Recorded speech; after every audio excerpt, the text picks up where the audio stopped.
बाबा साहब डॉक्टर भीमराव अम्बेडकर की जयंती पर कार्यक्रमों में भाग लेने एवं प्रतिमा पर माल्यार्पण करने सांसद ज्ञानेश्वर पाटिल खंडवा पहुंचे।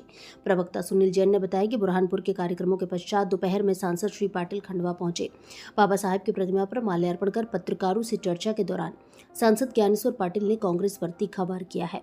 बीजेपी सांसद ने बाबा साहब को लेकर कांग्रेस पर आरोप लगाते हुए कहा कि कांग्रेस ने बाबा साहब के साथ हमेशा अन्याय किया है। कांग्रेस की सरकारों ने बाबा साहब की जन्मस्थली कर्मस्थली को कभी विकसित नहीं किया। कांग्रेस ने अपने हितों को साधने के लिए बाबा साहब के बनाए हुए संविधान को कई बार बदला है। हमारी सरकार ने बाबा साहब के मनसा अनुरूप समय समय पर देश हित में संविधान संशोधन किए हैं, लेकिन कांग्रेस ने हमेशा बाबा साहब के संविधान को अपने हितों के लिए बदलने का काम किया है। हमारी सरकार ने बाबा साहब का हमेशा सम्मान दिया है और उनके बताए हुए रास्तों पर ही सरकार हमेशा से काम करते आई है और कर रही है।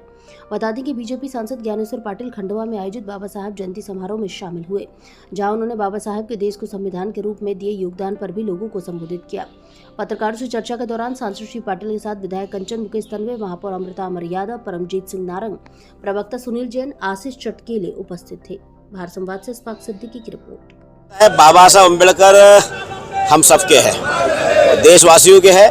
बाबा साहब अम्बेडकर जी के द्वारा बनाए हुए संविधान के साथ में हमेशा कांग्रेस ने अपने हितों के लिए संशोधन करवाया और भारतीय जनता पार्टी की सरकार ने हमेशा लोकहित के निर्णयों को ध्यान में रखते हुए संविधान में संशोधन किया। हमने हमारे हितों के लिए कभी संविधान में संशोधन नहीं किया, लेकिन कांग्रेस ने हमेशा अपने खुद के हितों के लिए संविधान में संशोधन करते रहे। और बाबा साहब अम्बेडकर जी की उनको इतनी ही चिंता थी, तो उन्होंने जहाँ बाबा साहब अम्बेडकर ने जहाँ जन्म हुआ उस स्थल को आज तक के उन्होंने क्यों विकसित नहीं किया।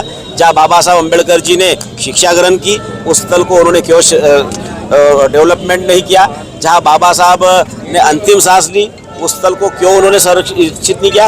ये पांचों पंच तीर्थ के रूप में यदि विकसित किसी ने किया है तो भारतीय जनता पार्टी की सरकार ने किया है। इसलिए कांग्रेस ने सिर्फ हमारे दलित समुदाय के लोगों को आज तक वोट बैंक समझकर गुमराह करते रहे, लेकिन अब दलित समाज भी हमारा समझ चुका है कि कांग्रेस ने हमारे साथ हमेशा सिर्फ धोखा किया। यदि दलित समुदाय की रक्षा और दलित समुदाय के उत्थान की यदि कोई चिंता करे तो भारतीय जनता पार्टी की मोदी